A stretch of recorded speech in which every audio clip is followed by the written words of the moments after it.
Pemirsa, kisah hidup Heru Baskoro, putra dari Sayuti Melik, tokoh pengetik naskah proklamasi kemerdekaan RI, menjadi perhatian publik. Meski jadi putra seorang tokoh bangsa, Heru dan istrinya tinggal di rumah kontrakan di Bekasi dengan kondisi yang memprihatinkan. Inilah Heru Baskoro, putra Ari Sayuti Melik, salah satu pejuang kemerdekaan Indonesia sekaligus pengetik naskah otentik proklamasi. Bersama istrinya, Heru tinggal di sebuah rumah kontrakan petak dengan sewa Rp500.000 per bulan di Bojong Menteng, Kota Bekasi, Jawa Barat. Meski putra seorang pejuang bangsa, kehidupan Heru tergolong memprihatinkan. Hidup berpindah tempat kontrakan dan kesulitan ekonomi. Tak ada barang mewah, hanya kasur, lantai, kipas angin, dan koper berisi pakaian. Wah, pindah-pindah. Sempat di luar negeri katanya? Pernah di metro. Saking nunggu cari tempat dulu, kita di metro dulu. Kondisi Heru terungkap oleh seorang relawan kemanusiaan. Hingga akhirnya Pemda setempat mendatangi rumah kontrakan dan membawa Pasutri Lansenik ke Setra Pangudi Luhur Kementerian Sosial di Bola Kapal Bekasi untuk mendapat bantuan. Dari Bekasi, Jawa Barat, Rahmat Hidayat, iNews melaporkan. Sampah menggunung di TPS Rumah Susun Waduk Pluit, Penjaringan, Jakarta Utara. Selain bau tak sedap yang menyengat, warga resah tumpukan sampah jadi sumber penyakit.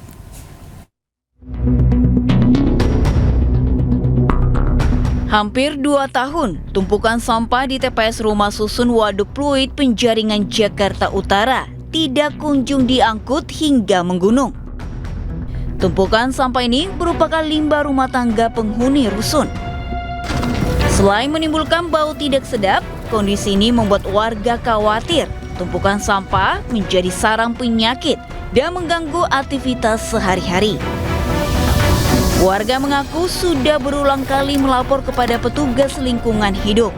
Namun respon yang diterima dinilai lambat dengan alasan armada pengangkut sampah terbatas. Ini kalau nggak diangkut penuh terus. Karena yang ini nih, itu yang bikin itu yang di dalam itu nggak pernah diangkut-angkut udah bertahun-tahun. Ini jarak kalau setiap pagi baunya nggak ketulungan. Ya saya kan pernah ke LH ke Penjaringan, katanya nggak ada jadwal, belum ada mobil. Bahwa armadanya berkurang atau armadanya terbatas. Dan yang kedua, kuotanya dibatasi di Bantar Gebangnya. Baru 2 minggu kemarin diangkut. Tapi sebenarnya sampah ini sudah lama, sejak udah 2 tahunan. Warga berharap pengangkutan sampah bisa dilakukan secara rutin agar penumpukan sampah tidak kembali terjadi. Dari Jakarta, Sofian Firdaus, iNews melaporkan. Pemirsa, kelangkaan BBM bersubsidi masih terus terjadi di Mandailing, Natal, Sumatera Utara. Sudah 3 pekan lebih, warga kesulitan bahkan hingga terpaksa menginap di SPBU untuk mendapatkan BBM.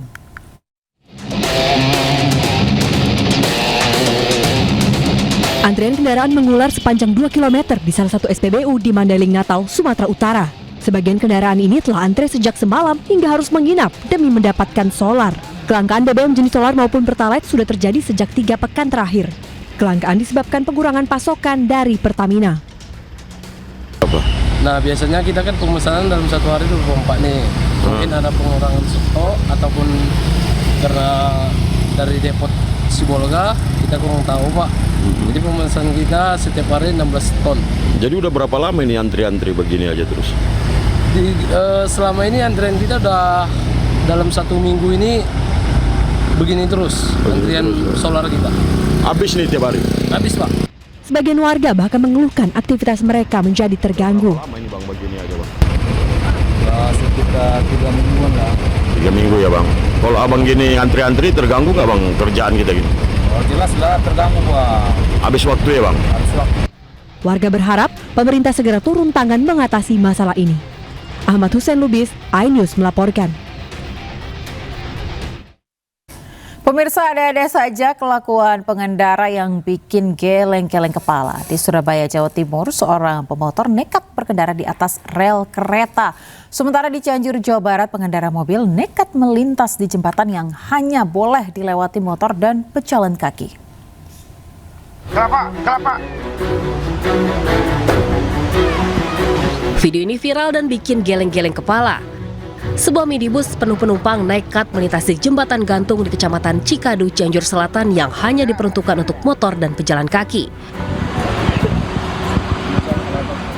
Meski roda mobil tepat berada di ujung sisi jembatan, tapi pengemudi tetap nekat melaju.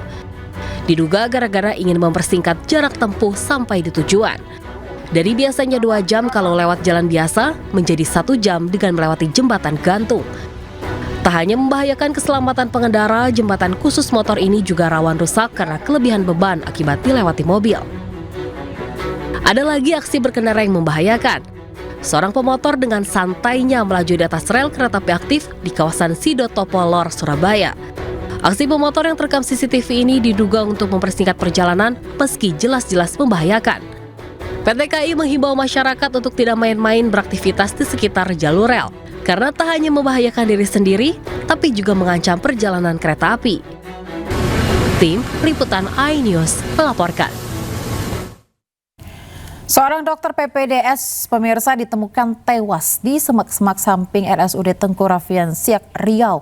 Sebelumnya, sang istri melaporkan korban tak kunjung pulang dan ponselnya tidak aktif.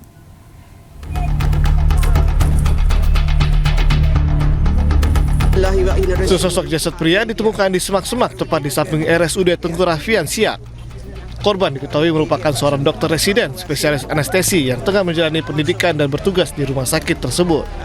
Saat ditemukan, korban tergeletak terlentang dengan masih mengenakan pakaian rapi serta tasnya tidak jauh dari jasad.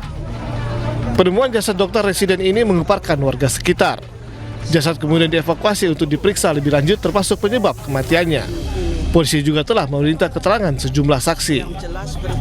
Olah TKP tadi kita temukan barang-barang milik korban masih ada, dan kemudian dari olah TKP tadi belum ditemukan adanya tanda-tanda kekerasan. Untuk itu jenazah sudah kami kirim ke Rumah Sakit Bayangkara untuk dilakukan otopsi.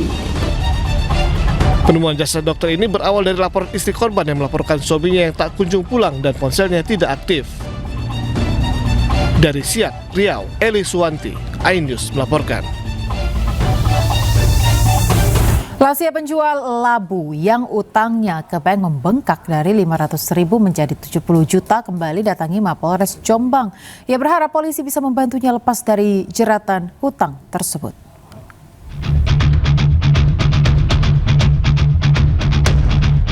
Ngatini, lansia berusia 69 tahun, penjual labu asal desa Banjardowo mendatangi Mapolres Jombang.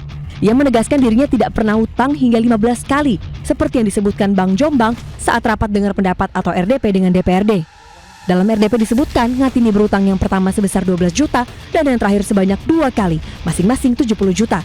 Menurut Ngatini, ia hanya 2 kali berutang ke Bank Jombang, yaitu sebesar 25 juta dan 500.000 rupiah.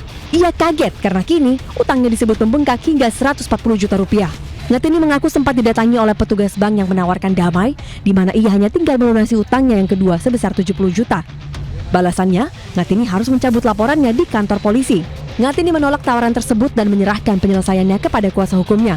Sementara tim kuasa hukum Ngatini mengaku belum mendapat tawaran damai secara langsung dari pihak Bank Jombang. Cuman tadi Bu Ngatini bilang ke saya bahwa Bank Jombang pernah menemui Bu Ngatini pada malam hari. Tapi semuanya karena sudah diserahkan ke kuasa hukum, maka Bu Ngatini menyerahkan persoalan itu ke kuasa hukum. Dan sampai saat ini pihak Bank Jombang tidak pernah menemui kita selaku kuasa hukumnya. Sehingga tidak ngerti penawaran apapun. Kalau tadi pihak media bilang 70 itu atau penawaran apapun tidak pernah masuk ke kita. Intinya itu. Menurut Adang, bukan persoalan damainya, tetapi ada sistem di Bank Jombang yang harus diusut oleh polisi.